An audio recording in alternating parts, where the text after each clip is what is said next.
বন্ধুরা, তোমরা সকলে কেমন আছো? ভালো আছো? হ্যাঁ, আমি ভীষণ ভালো আছি। চলো আজ আমরা একটু গল্প করে নি। হ্যাঁ, আচ্ছা রাম, উঠে দাঁড়াও তো। বলো, তোমার বাবা কি করেন?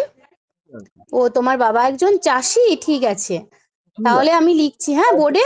রামের বাবা একজন চাষি। চাষিকে আমরা ইংরেজিতে কি বলি? হ্যাঁ, ফার্মার বলি। আচ্ছা, চাষিকে আমরা আর কি নামে ডাকি বলো তো? ঠিক বলেছো, আমরা কৃষক বলে থাকি। তাহলে আমি বোর্ডে লিখছি কৃষক। তোমরা সকলে খাতায় লিখবে কিন্তু, হ্যাঁ। এরপরে রাম, বসো। সুলতানা, তুমি ওঠো। বলো, তোমার বাবা কি করেন? ও, তোমার বাবা একজন শিক্ষক। ঠিক আছে, তাহলে তোমার বাবা হলেন একজন শিক্ষক। বেশ, আমি বোর্ডে তাহলে শিক্ষক লিখছি। বসো এরপরে তুমি। এরপরে রহিম, তুমি ওঠো। বলো, তোমার বাবা কি করেন? তোমার বাবা একজন, ও, মাটির কাজ করেন। তাহলে যারা মাটির কাজ করেন তাদেরকে কি বলা হয়? কুমোর বলা হয়। তোমার বাবা একজন কুমোর। বেশ, ঠিক আছে।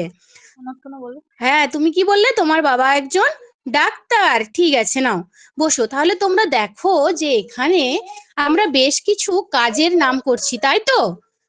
হ্যাঁ, কেউ চাষ করছেন, হ্যাঁ কেউ পড়াচ্ছেন, কেউ চিকিৎসা করছেন। ঠিক বলেছো।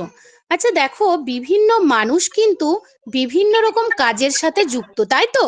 এই কাজগুলো তারা কি জন্য করছেন বলো তো? ঠিক বলেছো, যাতে তাদের জীবন চালানোর সুবিধে হয়। তাহলে যে সমস্ত কাজ মানুষের জীবনটাকে আরো সুন্দরভাবে গড়ে তুলতে সাহায্য করে, বা জীবন ধারণের জন্য আমরা যে কাজ করে থাকি, সেটাকে কি বলে তোমরা জানো? সেটাকে বলা হয় জীবিকা। যেটা আমরা আমাদের জীবন নির্ধারণের জন্য করে থাকি। এই জীবিকা আমাদের কি সাহায্য করে বলো তো? এই জীবিকা আমাদেরকে আর্থিক দিক থেকে সাহায্য করে। এই জীবিকা আমাদের জীবনে সচ্ছলতা এনে দেয়, স্বাচ্ছন্দ্য এনে দেয়, তাই তো? এই জীবিকা কি শুধু এক রকমের হয়? না, এক রকমের হয় না। ধরো, যিনি চাষ করছেন, তার জীবিকা তাহলে কি হবে? চাষ করা তার একটা জীবিকা, তিনি কৃষক। তার কাজ কিন্তু অন্যরকম হবে। মাঠে ফসল ফলানো তার কাজ হবে। আবার যিনি শিক্ষকতা করছেন, অর্থাৎ যিনি একজন শিক্ষক, তার কাজ কি হবে বলো? শিক্ষাদান করা, তাই তো? আবার যিনি ডাক্তার, তার কাজ কি হচ্ছে? হ্যাঁ, তিনি চিকিৎসা করছেন। আবার যিনি কুমোর, তার কাজ কি হচ্ছে বলতো? তিনি সুন্দর সুন্দর হাতের কাজের মাধ্যমে আমাদেরকে যেমন উপহার দিচ্ছেন সুন্দর সুন্দর হাতের কাজ, ঠিক সেই রকম কি করছেন বলতো? তার নিজের জীবন ধারণ করছেন, তাই তো? তাহলে আজ আমরা কি জানতে পারলাম বলতো? যে মানুষ তার জীবন নির্ধারণের জন্য এবং আর্থিক সহায়তার জন্য যে কাজের সাথে যুক্ত থাকে, সেটাই হচ্ছে জীবিকা। এবং জীবিকা শুধু এক প্রকারের নয়, জীবিকা বিভিন্ন রকমের হতে পারে, তাই তো? হ্যাঁ, আজ তাহলে এইটুকুনি থাক। পরের দিনে আমরা এটা নিয়ে আরো বিস্তারিত আলোচনা করব। বাহ, সুন্দর হ্যাঁ স্যার, হয়েছে হয়ে ম্যাডাম, গেছে। সুন্দর হয়েছে। কিন্তু ম্যাডাম, আমি আরেকটু জিনিস চাইছিলাম আপনার কাছ থেকে, একটু ভালো করে শুনবেন। দেখুন, আপনি জীবন জীবিকার ব্যাপারে যেটা বলছেন সেটা একদম পাঁচে পাঁচ পাওয়ার মতো। আমি চাইছিলাম কি, যে ডাক্তার, ইঞ্জিনিয়ার এগুলো বাদ দিয়ে তো অনেক রকমের জীবিকা আছে যেগুলো মানুষ বিলং করে, সেরকম দু একটা নাম যদি আপনি আমাকে বলতে পারতেন, বলতে পারলাম। স্যার, আমি লুপ্তপ্রায় দুটো জীবিকা করে তো একটা উদাহরণ হতেই পারে। লুপ্ত প্রায়। লুপ্তপ্রায় যেমন শাখা, গ্রামের মানুষের, গ্রামে একটা লোক আসতো আগে শাখা বিক্রি করতো, বা গ্রামের বউদের পড়াতো শাখা, সেই শাখা হ্যাঁ পড়িয়ে সে তার জীবিকা নির্বাহ করতো। কিন্তু এখন এই যে প্রফেশনটা উঠে গেছে, যদি এটা উল্লেখ করতে পারতেন না তাহলে খুব ভালো হতো। আমার আমার ক্ষেত্রে খুব ভালো লাগে। মানে আপনি হ্যাঁ যার স্যার। সাথে বলছেন তার সাথে ইউনিক কিছু প্রফেশন আছে। একটা লোক আছে আমার এখানে সোনপাপড়ি বিক্রি করতে আসে, প্রায় উনি 40 বছর ধরে সোনপাপড়ি বিক্রি করে, আর আমি 40 বছর ধরে সোনপাপড়ি খাই।